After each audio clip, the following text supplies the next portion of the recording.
സൂരജ് ഗയവാളിനെ പറ്റി കേട്ടിട്ടുണ്ടോ?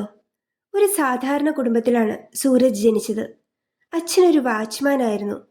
അതുകൊണ്ട് വീട്ടുചെലവുകളിൽ അച്ഛന് താങ്ങാവാൻ വെറും 16കാരനായ സൂരജ് പാർട്ട് ടൈം ജോലിക്കിറങ്ങി.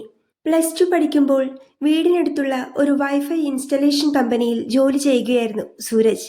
ഒരു സുഹൃത്തിന്റെ വീട്ടിൽ വയർ ഇൻസ്റ്റാൾ ചെയ്യുന്നതിനിടയിൽ സൂരജ് അബദ്ധത്തിൽ ഒരു ലൈവ് വയറിൽ കയറിപ്പിടിച്ചു. സിവിയർ ഇലക്ട്രിക് ഷോക്കേറ്റ സൂരജിനെ ഹോസ്പിറ്റലിൽ പ്രവേശിപ്പിച്ചു. അദ്ദേഹത്തിന്റെ 2 കാലുകൾക്കും ഒരു കൈക്കും വലിയ രീതിയിൽ തന്നെ പൊള്ളലേറ്റു. 3 മാസത്തോളം തുടർച്ചയായി ചികിത്സിച്ചെങ്കിലും ഫലമുണ്ടായില്ല. വിട്ടുമാറാത്ത ഇൻഫെക്ഷൻ കാരണം അദ്ദേഹത്തിന്റെ 2 കാലുകളും ഒരു കൈയും മുറിച്ചു മാറ്റേണ്ടതായി വന്നു. പിന്നീട് അങ്ങോട്ട് വീൽചെയറിലായിരുന്നു സൂരജ്. 2017 കൃത്രിമ കാലുകളുടെ സഹായത്താൽ അദ്ദേഹം നടക്കാൻ ആരംഭിച്ചു.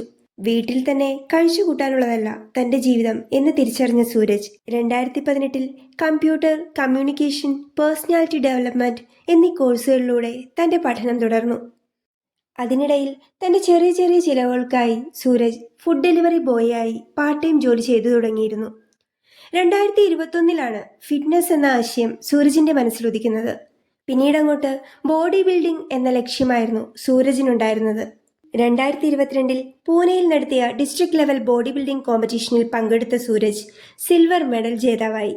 2025 സൂരജ് നാഗേഷ് ഗയവാൾ എന്ന ആ ചെറുപ്പക്കാരൻ ലോക്മാറ്റ് യൂത്ത് ഐക്കൺ അവാർഡ് കരസ്ഥമാക്കി.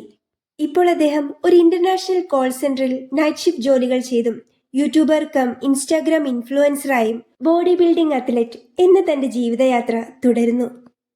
ലക്ഷ്യങ്ങൾ നേടാൻ ഉൾക്കരുത്ത് ഒന്നു മാത്രം മതിയെന്ന് കാണിച്ചു തരുന്ന ഈ യുവാവ്, അദ്ദേഹത്തിന്റെ കയ്പു നിറഞ്ഞ ജീവിതയാത്ര, ഇതിലുമധികം മറ്റൊരു മോട്ടിവേഷനും ഇനി കിട്ടാനില്ല.